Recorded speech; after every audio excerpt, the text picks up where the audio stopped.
Can I get a volunteer to read the scenario? Thank you, Philip. Two friends were looking at the moon. Part of the moon was visible to them. They wondered why they could see only part of the moon. This is what they said. Sally said, "I think the part we can't see is the moon's own shadow." Enrique said, "I think the moon has moved into the Earth's shadow." The paper you have right now, raise your hand if they chose Sally. Raise it high. Raise your hand if your paper chose Enrique. What do you agree with? What do you disagree with? Why? 1 minute, have a discussion at your table. Go.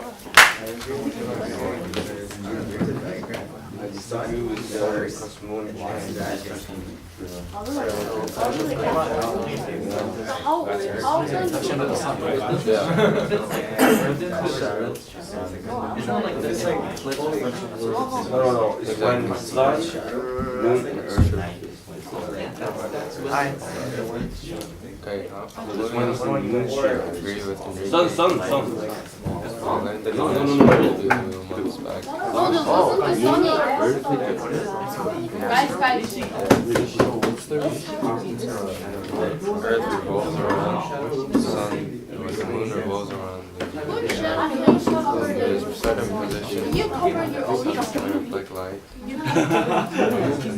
So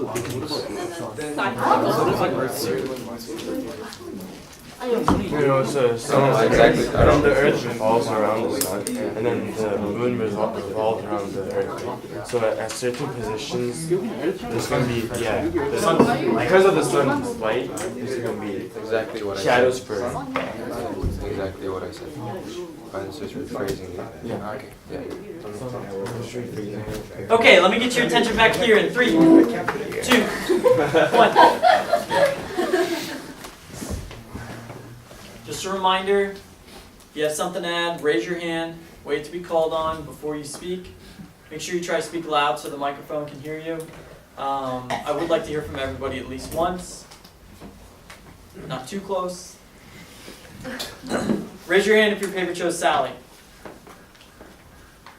Scott, can you read what your paper put? Because of the reflection of the sun, I don't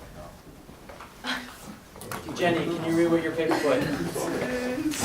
I think Sally is correct as the moon moves around the sun, and that's around the sun, and that changes the moon's shadow.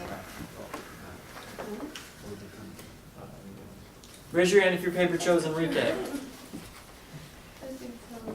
Elliot, can you read what your paper put? Because the moon's shadow can't be big, but this person drew a diagram showing the sun. Sun's light goes to the earth, and then behind the earth is the moon. Raise your hand if your paper chose Enrique. Jules, can you read what your paper put? I simply don't see how something that big could cast a shadow upon itself. Moreover, it would make sense that the Earth, that it would be the Earth's shadow, seeing as it is a bigger planet than the moon. Okay, so I've heard support for Sally and Enrique. Raise your hand. What do you agree with? What do you disagree with? Why?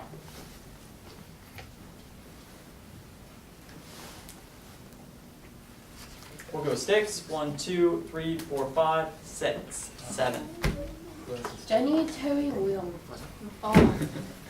So I agree with Enrique because I don't think that the moon can be covered or be in its own shadow. I disagreed with both of them because I don't think Sally is right because it doesn't really make sense. And also Enrique, I don't think it's right because if for the Earth to cast a shadow on the moon, I feel like the sun, the Earth, and the moon has to be in one straight line for the shadow to cover the moon up. But then I think it's gonna be really rare for that kind of situation to happen because the moon is always rotating around the Earth. So I think the shape of the moon is determined by the location it is around the Earth.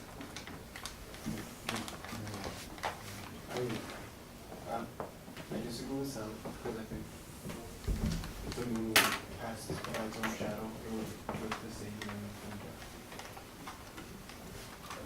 I think what Terry's talking about is kind of when the moon is fully covered, but then like it is in the picture, and in most cases it's like moon's like partially covered, and I think that's when it's like slightly skewed, but then nevertheless the sun's like projecting its light, and then the Earth's there, and then when it's night, the side that Earth's night is in, it's like the side not facing the sun, and then when the sun's like go through the Earth, and it casts off a shadow on the moon.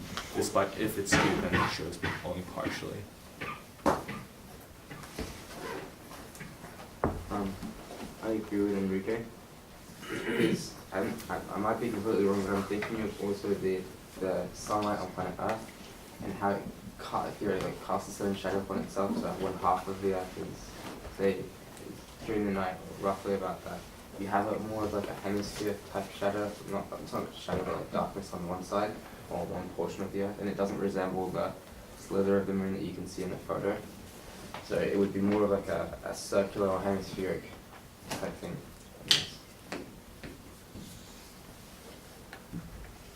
You had your hand up.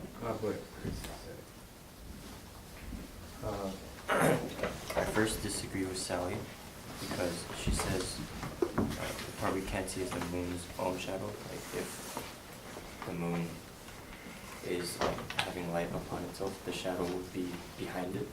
We see the moon as it is, and also I think that the position of the moon is behind the Earth, so we won't necessarily be able to see the shadow of the moon.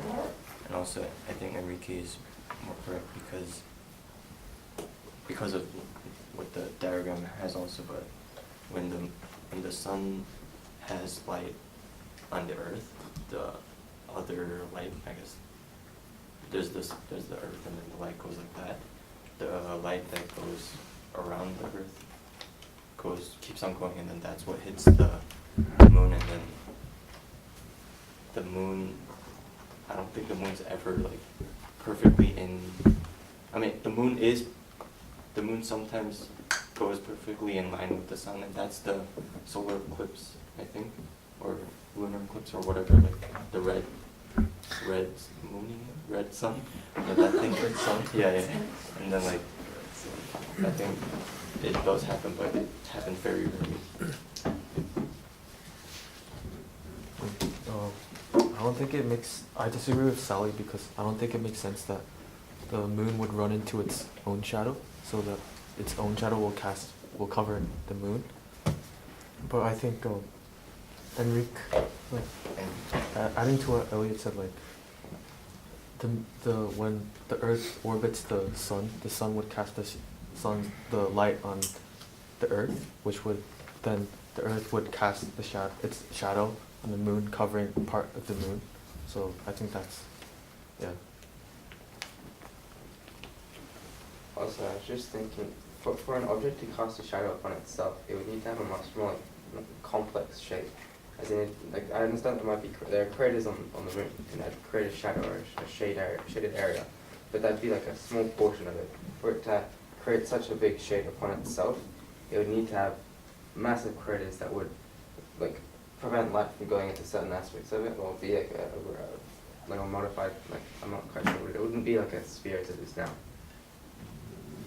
Raise your hand if you've spoken so far. If I haven't heard from you, I would like to hear from you at least once.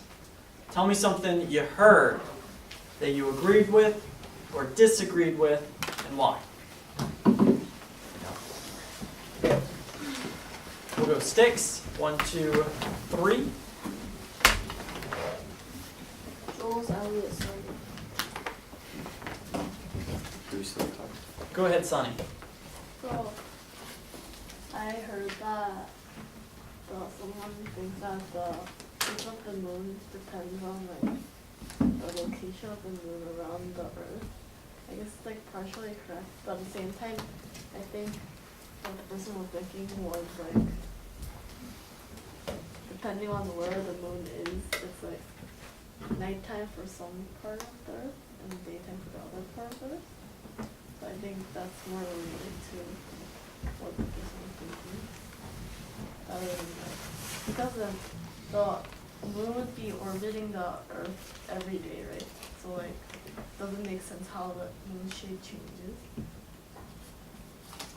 I don't know. Wait, Chris? I respectfully disagree with Terry's point on that. They kind of gave an example of how like it would be like nearly impossible to be fully encompassed by the shadow of Earth.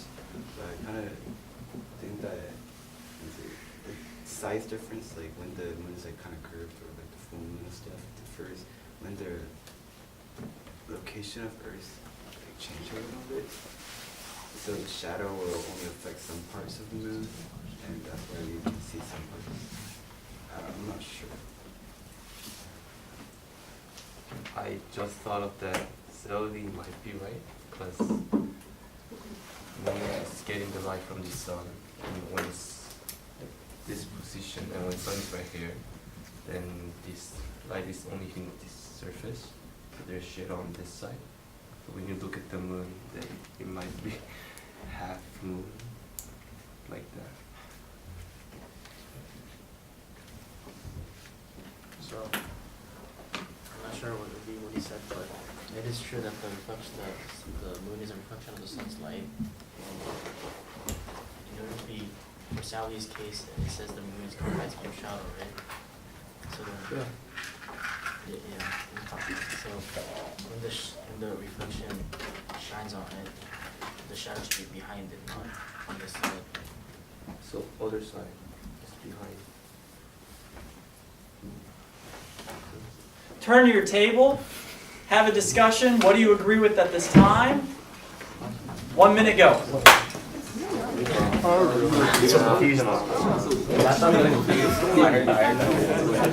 thought Elliot's case was very